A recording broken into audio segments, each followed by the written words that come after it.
Hi, everybody. Thank you so much for joining us today.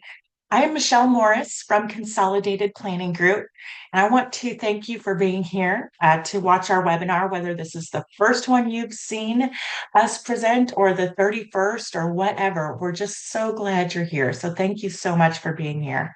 I also want to give a shout out to Deborah with Hope for Three. Can you tell us a little bit about your organization? And I mean, we know how great you are, but tell the people. Thank you so much, Michelle. My name is Deborah, as she mentioned, and we're so honored to have this partnership.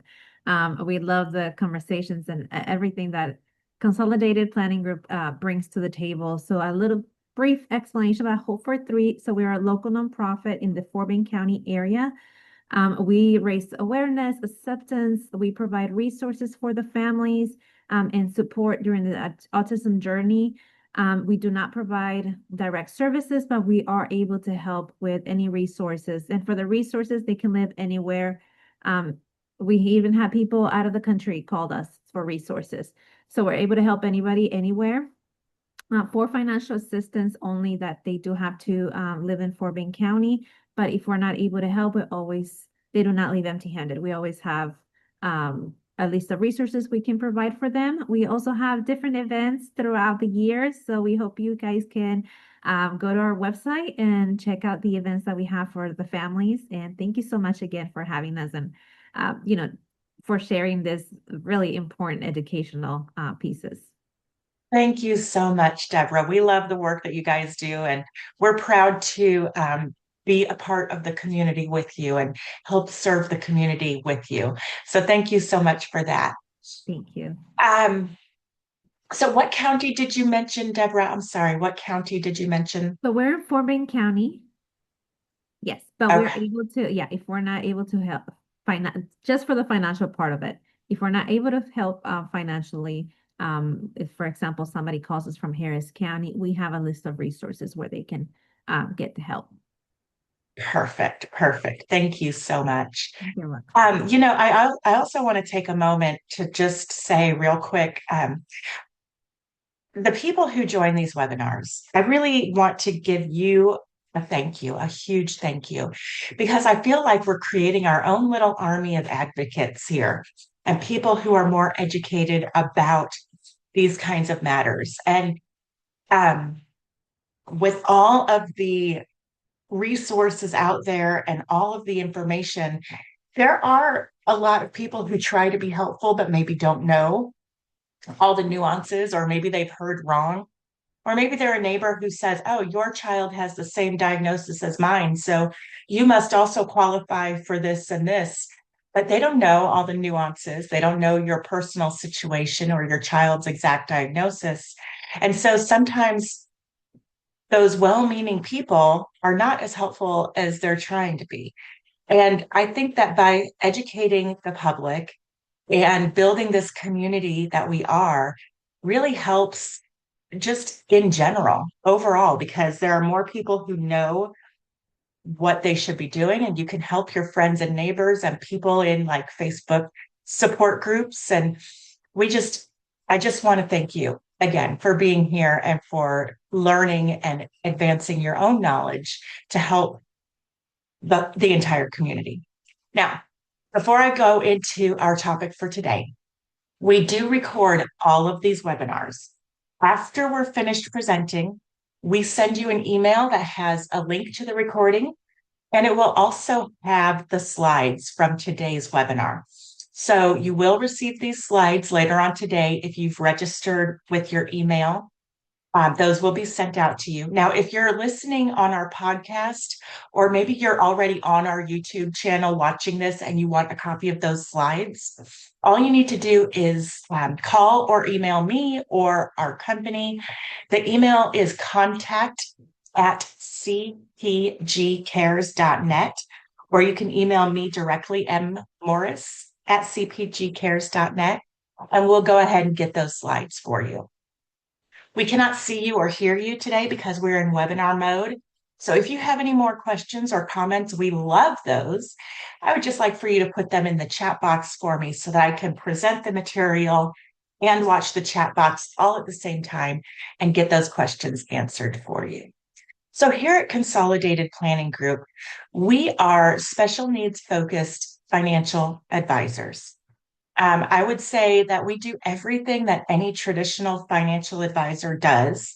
If you work with any financial advisor, they're going to help you with investments and maybe life insurance and planning for your retirement and savings and all of that kind of stuff, brokerage accounts, IRAs, 401ks, whatever. We do all of that stuff, but we do it through the lens of understanding that your loved one might need your help for the rest of their life, not just the rest of your life. And so we focus on the future planning for your loved one in terms of the cost of their care and how can we help you reduce those costs through things like the waiver programs or state and federal benefits, local resources for you that are going to help you reduce the cost of care for your loved one and be able to continue providing them with the level of care that they deserve even after you're gone. So we help marry the financial planning side and the special needs planning side of your full picture together into one. We've been doing this for over 30 years. We are members of the Special Needs Planning Academy. We are nationally certified Social Security advisors, and we are chartered special needs consultants. But I think the most important kind of award that we have, or the experience that we have, is that we are all parents to children with needs. Allison and Jeff, the owners of the company, have 4 children altogether, and 3 of them have needs. Andy and I, the other 2 financial advisors, that round out CPG. We have 2 boys, and one of them has needs as well. So we're all parents. We've all been there. We all know what you're going through on your journey. And so we can certainly help families with things like lifetime care and protection planning, transition planning, ABLE accounts, helping you think through how the money needs to flow so that there will be enough for your loved one and that you don't jeopardize any of their benefits. We can provide you with a cost of care estimate for their future. And for that, we talk about after you have passed away, the cost of their continued care for the rest of their life. So this is money that needs to go into the special needs trust at your passing. We talk about state and federal benefits, waiver programs, things like that. And again, we're here to help educate the public and advocate for families with loved ones with needs. And it's kind of rare, that you have found an expert in the field. There are over 263,000 financial advisors in the United States. But out of those 263,000, sorry, I'm turning on my fan with my remote control. Out of those 263,000 financial advisors in the US, fewer than 200 focus on special needs planning the way that we do at Consolidated Planning Group. So that's why it is kind of hard to find expert advice in this area. And you are certainly in the right place. We want to help you develop that future care plan, and we think it's best that you get started now. We're not just saying that because we're a little bit biased, but because having a longer runway when you're talking about planning for the future gives you a lot more time to take careful consideration and really put some thought and effort into what the future looks like for you and your loved ones and how you can make that future happen. If you wait, and many people do, because you don't want to think about the fact that we're all going to die. You don't want to think about, caregiving for your loved one that doesn't involve you. And people don't like to look at, their retirement accounts and thinking about whether or not they have enough money because they're afraid. And that's okay. We're here to help you sort through those answers, help you think things through, and help you have some peace of mind that either you are on the right track or maybe you weren't on the right track, but we're going to help you get there. Either way, you're going to have more peace of mind. And planning now gives you that. Think about what's going to happen after high school. Of course, today we're talking about educational options, and there are so many. This is a great webinar. You guys are going to love this. But there's also residential communities, transition programs, day programs, and vocational resources that can help you as well. When it comes to these things, you definitely want to tour these programs and opportunities early. They could have a wait list, and it's much easier if you plan ahead, go tour these communities and opportunities. And finally, one last bit of advice before I jump into our webinar.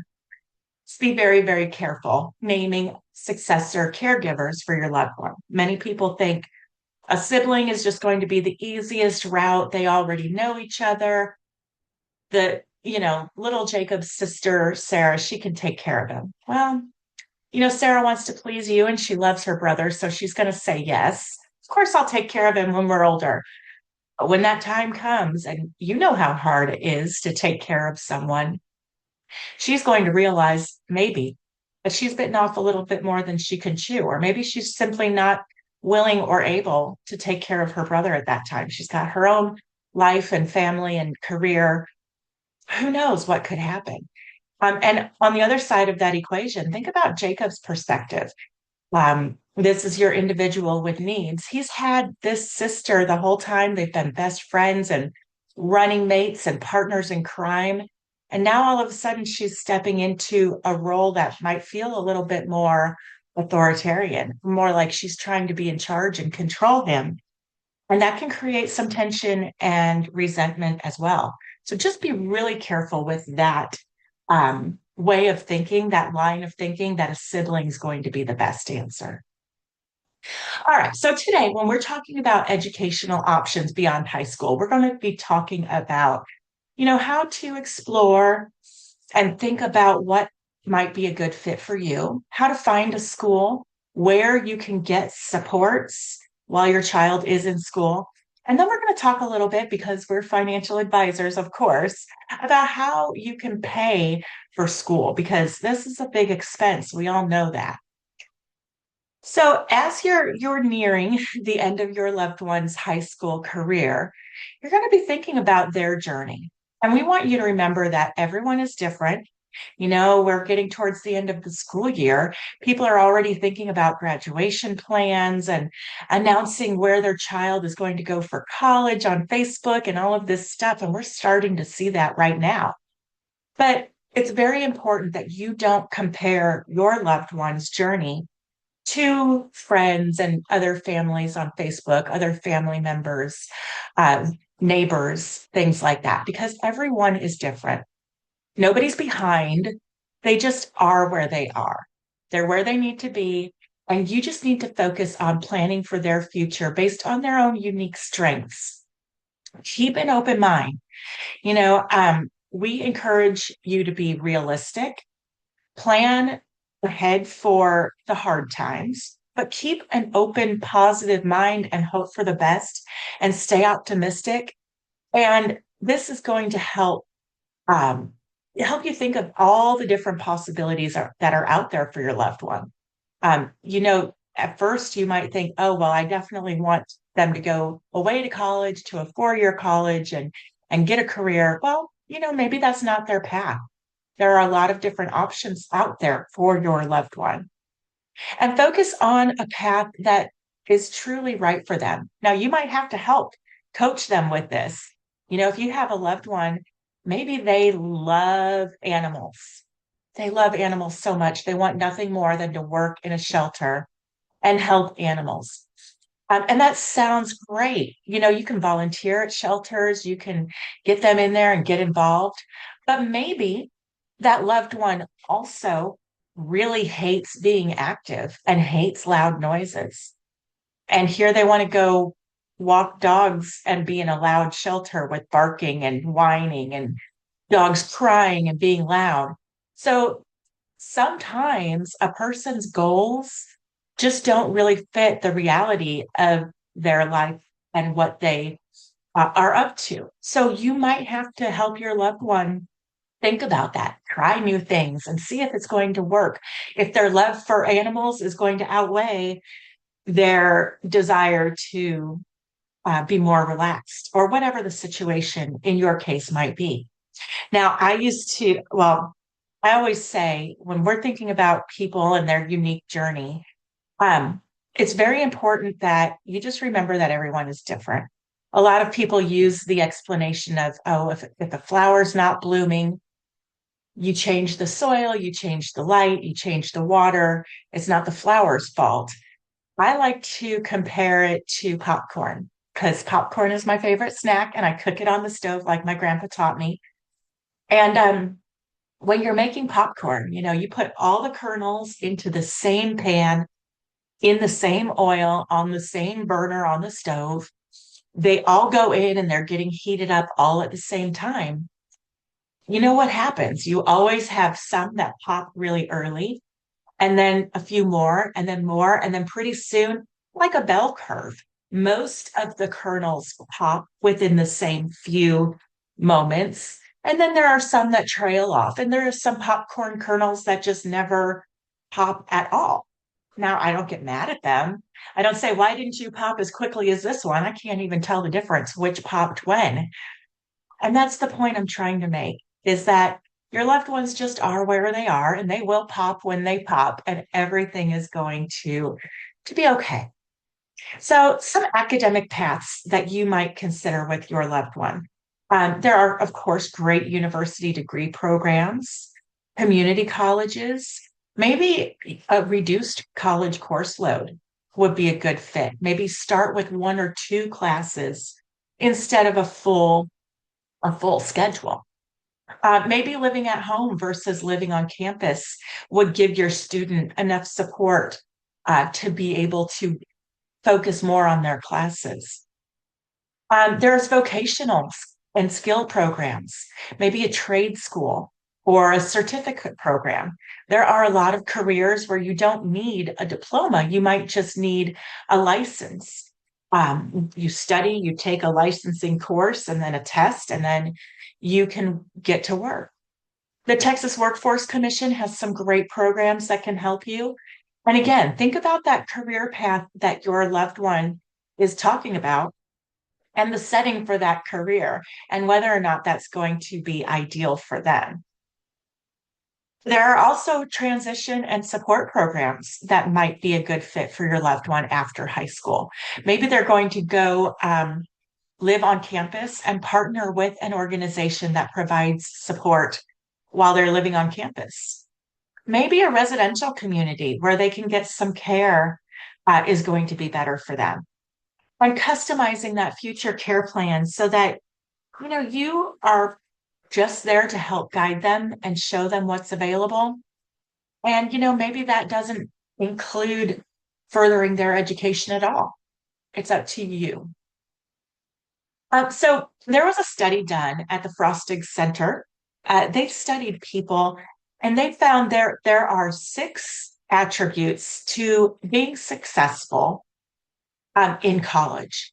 And this study, it revealed critical factors that it's not just your IQ or your grades, but it's things like self-awareness, being proactive in your life, perseverance, goal setting, using support systems, not just knowing that they're out there, but knowing that you can go get help from teachers' assistants or the Office of Disability or something like that at the school. And having emotional coping strategies. These attributes are things that, they don't necessarily teach in high school. You go to English class or math or science, they're not going to teach you about how to be self-aware. These are kind of things that need to be practiced at home on a daily basis. But if you can help your child focus on these attributes and how they perceive themselves, it's going to help them be able to stand up for themselves more, be their own advocates. And that is so important. Self-awareness in terms of knowing their struggles and their disability and their strengths. It really helps when you're walking into an unfamiliar situation to know yourself. Um, because, for example, for me, if I'm going to go into a place that is crowded and loud, I'm going to know ahead of time that I'm going to have to put on my patient pants and just really work on calming myself inside because those kinds of scenarios do make me anxious sometimes. And so if you know that about yourself, you can prepare ahead. If you know that certain topic is more difficult for you to study, maybe you're going to realize that you need more time to study for that exam. If you're proactive about getting help when you have questions, or when you're having difficulties, if you keep trying, persevere, even when you know it's going to be rough, you got to keep trying. Those wins are so much more delicious when you've struggled a little bit for it. Setting goals, calendars and getting your homework done and getting to classes and all of that stuff, using support systems both on campus and off, and those coping strategies like what happens when things get too rough? Does your loved one know what they need to do to calm themselves down? What are some coping strategies that they can use? Is it screaming into a pillow? Is it exercising, going for a walk, playing with a pet, coloring or writing or creating art of some kind? Help them cultivate those answers so that when they're in the situation, they know what to do. Now, as you begin looking at maybe university or college programs, every college has a disability services office. And sorry, they're going to help advocate for your student on campus. And this is mandated by law. So every campus has this. You need to register with the Office of Disability. You might need to provide some documentation in terms of your child's needs and work with them to determine what reasonable accommodations your student might be best served with. And this can be extended time on tests or assistive technology or coordinating accessibility issues, anything like that, they can help you with. If you are having a hard time finding your school's Office of Disability, there is a database for that. Later on, when you receive these slides in your email, this link will be clickable. So you can click on this link and look up Campus Disability Resource Center. Um, it's very important because not all of these disability service centers are created equal. Some have very robust programs with a lot of staff. Some might have one or two staff members and just be completely overwhelmed or just not really offer much help at all. So once you register with the Office of Disability and you find them, um, it's separate from admissions, totally separate, but you do have to be officially enrolled at the school before you can register with the Office of Disability. Once you do, you'll provide some documentation that verifies the disability. And it does need to be specific and have details, not quite as stringent as applying for like SSI benefits, but you do need proof that your child needs this assistance. You can then schedule a meeting with a disability services coordinator, and they'll be able to help discuss your needs and determine what those accommodations are going to be. Then they're going to send you an accommodation letter. So they'll give you a formal letter that outlines the approved accommodations for your student. And then you and your student need to make sure that your professors, their professors, know the situation. They can hand over the letter, give a copy of the letter, and do that each semester because sometimes you get new teachers or new teaching assistants who might not know. But just work actively with your professors because they're on the front line with the students, right? They see them at least once a week and they know the students better than the Office of Disability might. So provide that letter to them and work with them on those accommodations. You might have some academic accommodations like time on tests or permission to use a calculator or note-taking assistance. You might have physical accommodations and accessibility issues that you need help with. Maybe the building can be modified or the facility can be modified to be more accessible, or maybe a student needs assistance. There's technology to help, of course, listening devices, audio books, text to speech software, voice recognition, things like that.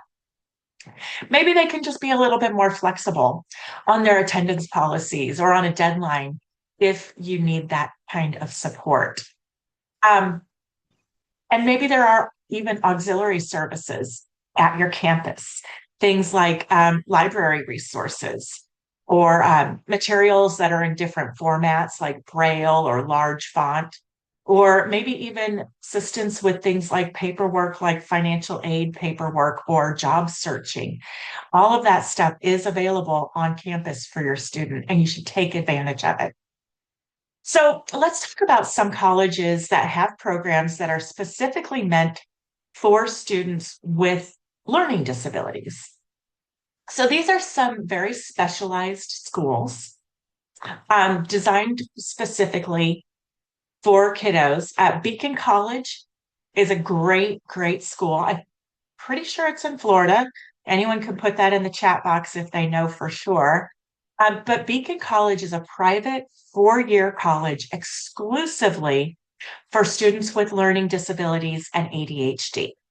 There's Gallaudet University, which is for deaf and hard of hearing students.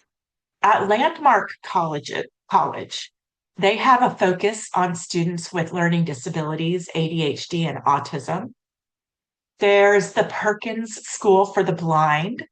Of course, the answer is in the title. They help students of all ages, not just college level, but all ages who have visual impairments. There's the Southwest College for the Deaf in Big Spring, Texas.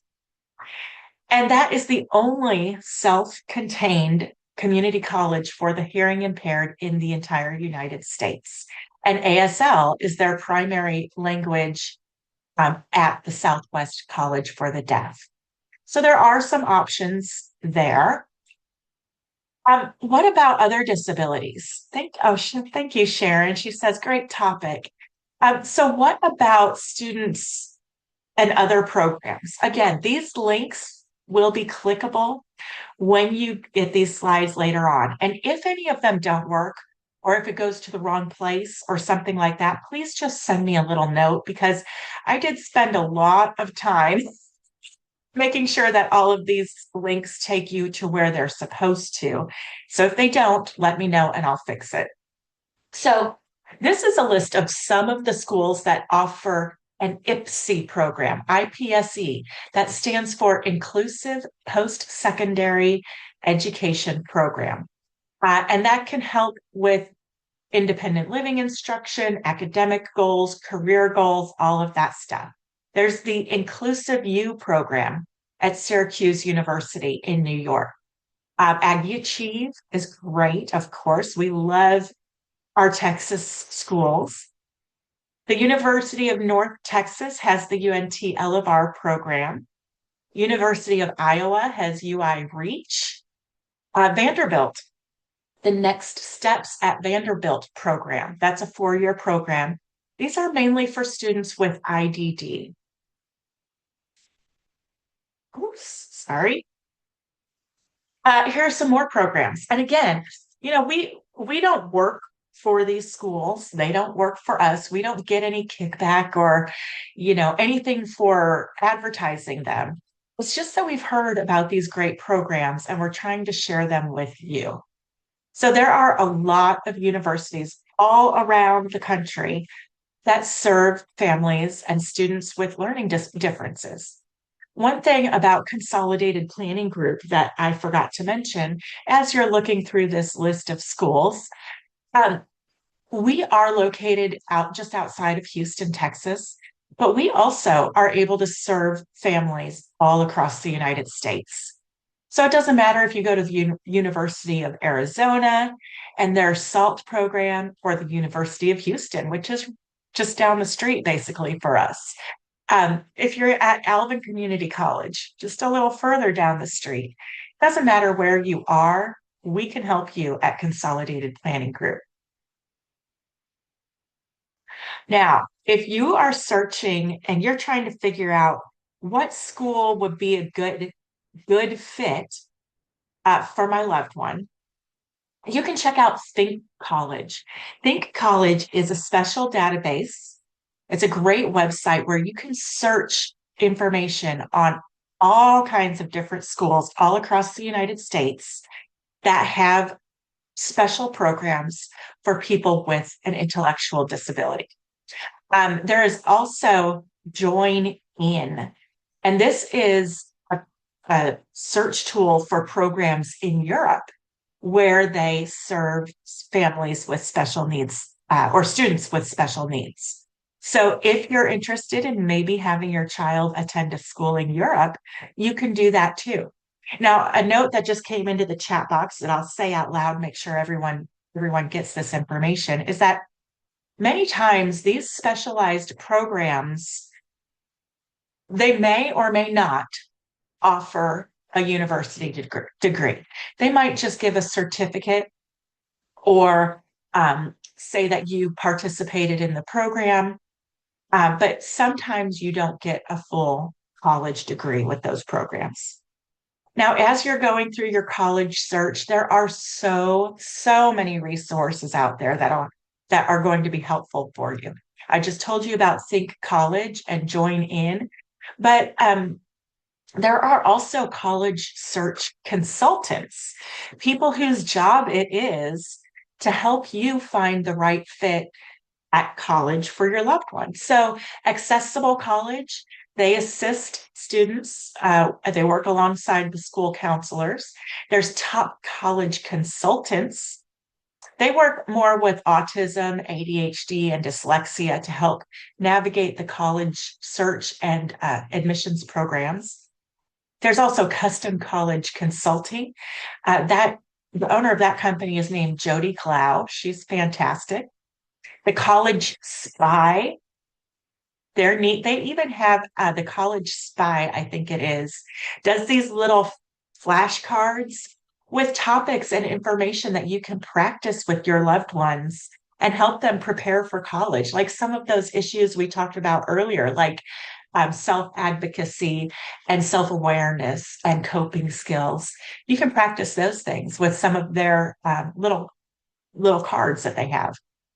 There's a website called Ivy Wise that can be very helpful, and then Solomon Admissions Consulting.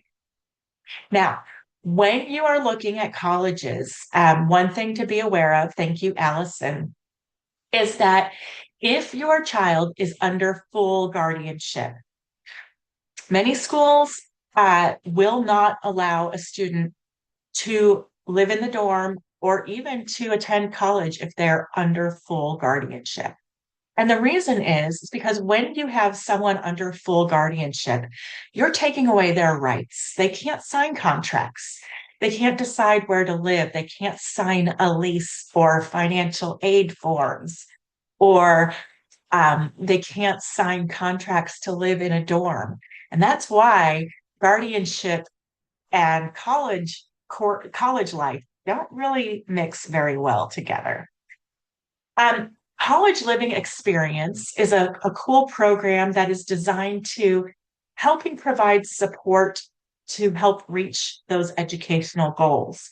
And what they can do is provide academic support, individualized guidance, and strategic partnership with over 100 different colleges where they can come and help support your student. There's also Bloom Consulting. They have a program called Campus Connections, where they can help assist students during that post-secondary education, providing a personalized support team. They give a dedicated coach who can help mentor, guide, and provide assistance with navigating the academic and social journey. Now, these things aren't always free.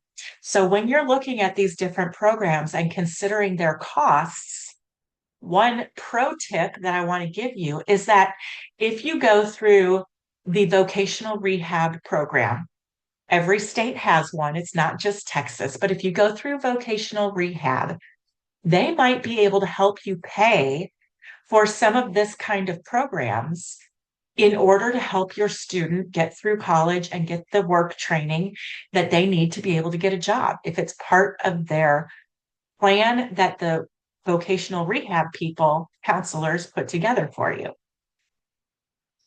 Mansfield Hall. This is a little bit different. This is a community that we've heard of. Um, they focus on quirky individuals, right? So you're a little bit quirky of a student, you are college capable, but you still might need a little bit of a support system. Mansfield Hall is a residential program located at several different schools. Their locations are Eugene, Oregon, Burlington, Vermont, and Madison, Wisconsin. And they work at several of the college campuses in those areas to provide support on campus in a dorm-like setting. But they also have something called Canopy College Coaching. Think of the canopy like an umbrella. They, through their Canopy College Coaching program, they can provide virtual support for things like academic issues, executive functioning, life coaching, things like that. And that can be at any college or university because it's an online program. Here's that Texas Workforce Commission vocational rehab program that I was talking about. They're going to help individuals get ready for, find, and then keep jobs. They do a lot of job training. They do a lot of testing to see what is holding your individual back from being able to hold a job. And like I said, if they find that, hey, the thing that's holding your loved one back from being able to have a great job is that they don't have the education yet, then in those circumstances, they can help pay for the education or the support to be able to get that education. Sometimes the Workforce Commission does get a little bit backed up because it's a state, kind of a governmental, a quasi, I think they call it, governmental program. Um, and they do rely on state funding, so sometimes they get a little backed up. But if you can get in with the Texas Workforce Commission, it's a really great program. So now that we've talked about some of the schools that offer programs for our loved ones, it's probably got you thinking, how on earth am I going to pay for it though, if my student wants to go to college? Well, first of all, you need to make sure that you complete the FAFSA. Every year you should fill out the FAFSA. They have recently changed when it's due or when it comes out. You can start the application, but check on it. Do keep an eye out for that. And don't worry about how much money you make when it comes to the FAFSA. Everybody should fill it out as soon as you can because these funds are given out on a first come, first served basis. And it does help the schools provide you with that financial aid letter and see, how much aid does your family need to be able to pay for college and what programs are there? The sooner you fill out the FAFSA, the more likely you are to get financial aid from the school or from state and federal programs. Even if you think you make too much money, and I cannot say that enough, fill out the FAFSA. It does not take that long. It is not that difficult. Okay. Scholarships. There are a ton of fantastic scholarships out there. Think about what your child does already and look for scholarships in those areas.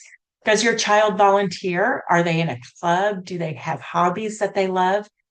And do those volunteer organizations or clubs, or maybe there's an association for whatever hobby they love, do they provide any scholarships? You might want to look into that.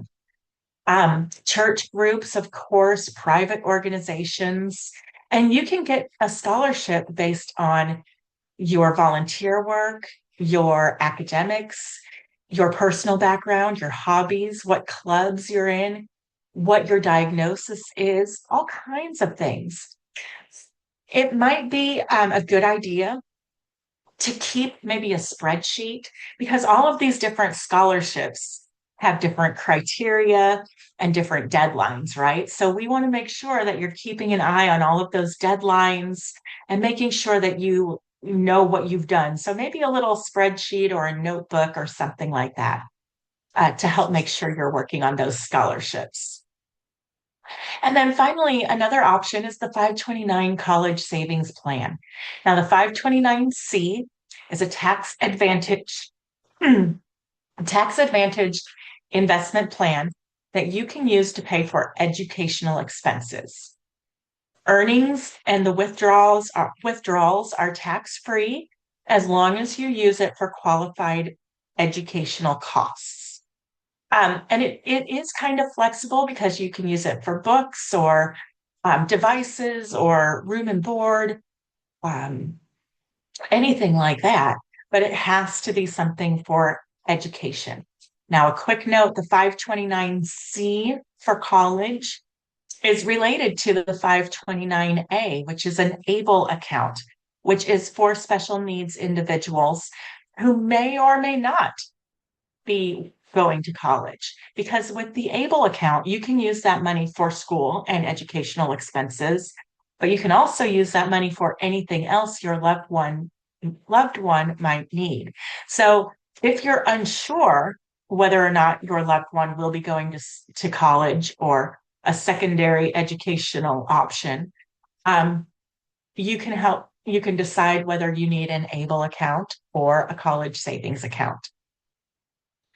That ABLE account, they changed the age on that now. So as long as you have a disability that began before age 46, you can have an ABLE account. The funds saved in there do not affect uh, asset limits or income limits for SSI or Medicaid. It will not jeopardize any of those benefits. And again, the money grows and can be withdrawn tax-free. Vocational rehab services are state-funded programs. Every state has one, and they help individuals with disabilities prepare for employment, and they can help you fund some college courses. It depends on their employment goals and the plan that they put together for your student. So you need to contact your state's vocational rehabilitation program to ask about those services and to get involved. All right, let's talk about those scholarships. There's so many out there.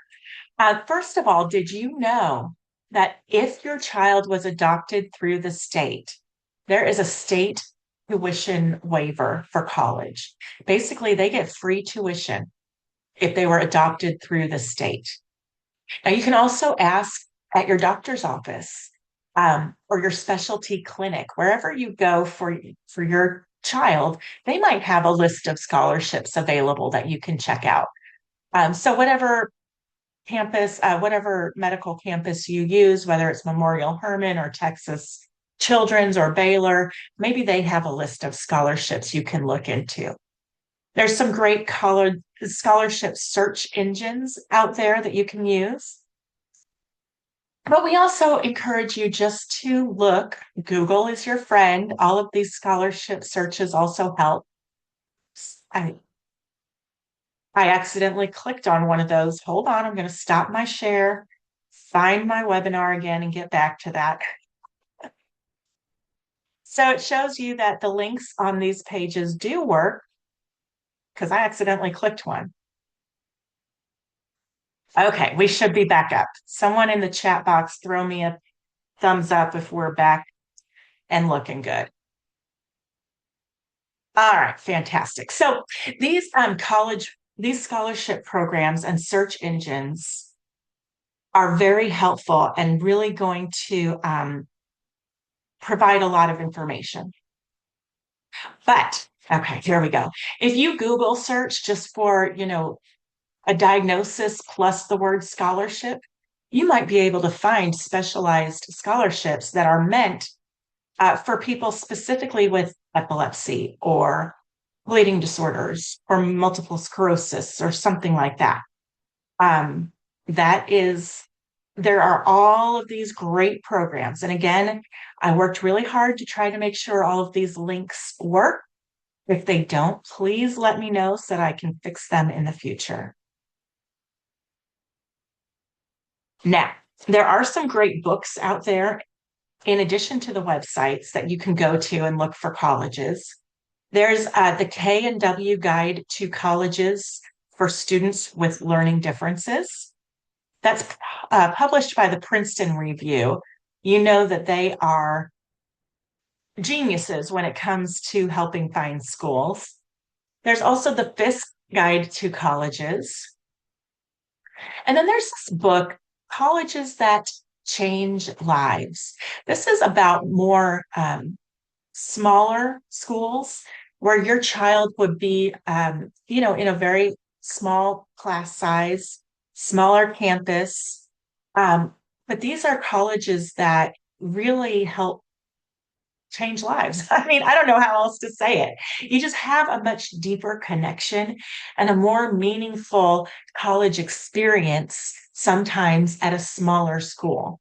So you can check out the Colleges That Change Lives website for more information about those. Now, certain scholarships, all scholarships have different deadlines. So there are some that are available on a monthly basis. There are some that have rolling application deadlines, and it's all the time, really. So look for some big ones. I would say don't waste your time with many, don't try to get $1,100 scholarships. It's not going to be worth your effort and time. Look for those larger scholarships available to you. Another thing that I want you to know, and many people don't know this about schools, is that after you apply and they give you that financial aid letter, you can write back to the financial aid office and ask for more money. Did you know that? That's a negotiable letter. And when you think about the costs of college, another thing that people often think that if my student just goes to a public state college, it's going to be less expensive. But what many people don't realize is that sometimes it's actually less expensive if you find an out of state private school or in state public private school, doesn't matter, but a smaller private school has smaller class sizes, smaller campus, more individual support and guidance, and more scholarship money to give away because they are often funded by philanthropic organizations or donations from alumni, things like that. They're able to give more scholarships. So here you have a huge state university that might be priced, the sticker price is less expensive, but they have so many students, your child might feel lost, and they have so many people fighting for all of those scholarships that your child just might not be able to get one. But then you have a small out of state private school, and the sticker price might start higher. But here you have smaller class sizes, all that extra support, and fewer people that they're trying to give money to entice them to come to their school. So these are definitely things that you should weigh when you're looking at schools for your loved one and not just assume that it's going to be less expensive to go to a state school. Now, these are some other things that we talk to families about all the time and that you should be keeping on your radar. Things like those Texas waiver programs or state waiver programs. Every state has them. We talk to families about SSI and SSDI benefits, Medicaid and Medicare, how to designate beneficiaries properly, and what legal considerations you need to think of for your loved one. A few things, child support is often in our lives. They say that the average divorce rate among families in the United States is still around 50%. But that rate drastically increases when you have a loved one with a disability.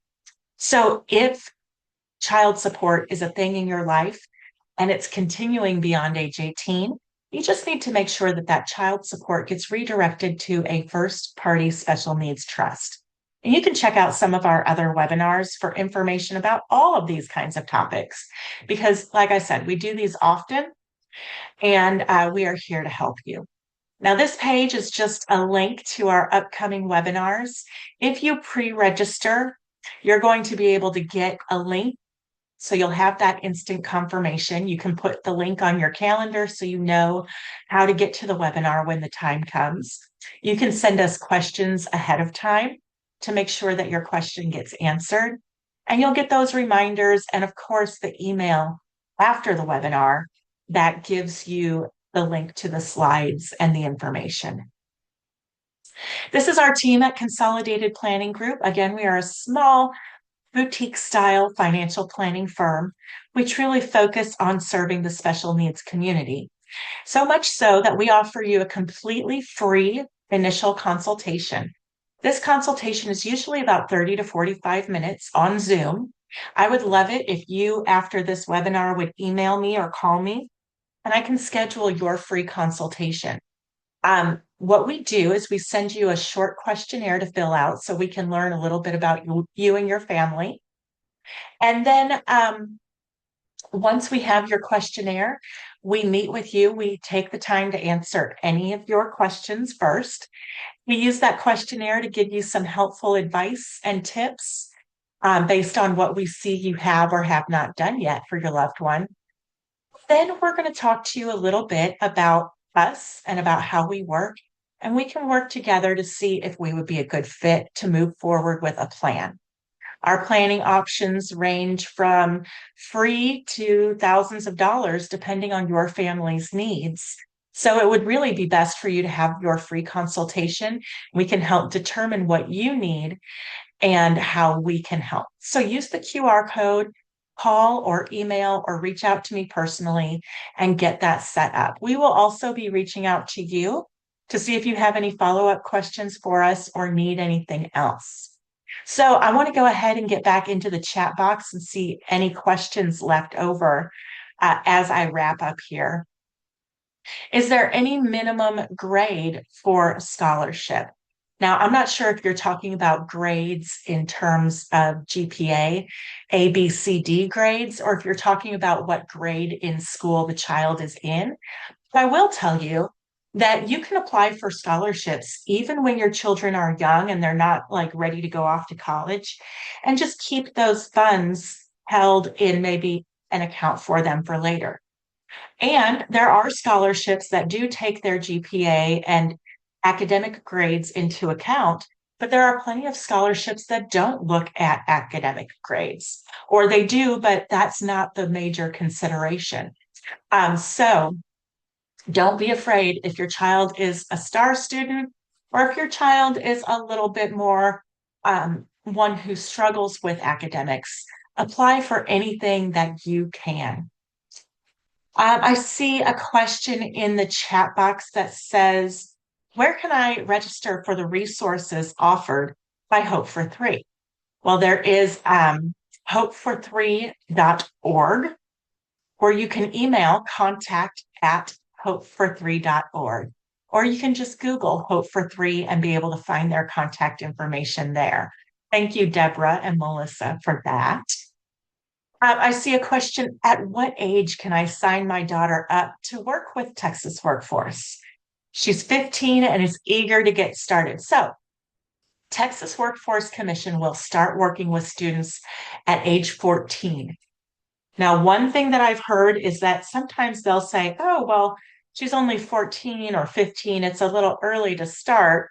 And then you kind of get lost in the shuffle. And then next thing you know, she's 18 or 19, and now she doesn't have the skills to be able to hold a job and she's behind. So definitely stay involved with the Texas Workforce Commission program or any work program. And you might have to be the squeaky wheel for your loved one. But like I said, once you get in, it's a great program. It's just that sometimes they have high turnover rates with their counselors, and it takes a minute to get some traction through that program. Many, many high schools across Texas have a liaison with the Texas Workforce Commission. They might go to the school once a week or, be on a rotation or something like that. But if you ask at the high school, you can probably find um, someone who is related with the Texas Workforce Commission programs. Or again, you can reach out to us. We can get you that information. I think I included the link in this webinar as well. All right. I don't see any further questions. So if there's anything else you need, I hope that you understand that we're here to help. You can reach out to Consolidated Planning Group. You can reach out to me personally, mmorris@cpgcares.net. You can give me a call, send me an email, send me a text. We're here to help. I hope you have a great day. And I want to thank you all again for being here with us. Um, have a great day. Thank Thank you. you. And Thank we'll you, see you everybody. soon. Thank you, Michelle. Bye, everybody. Thank you so much, Deborah. Bye bye.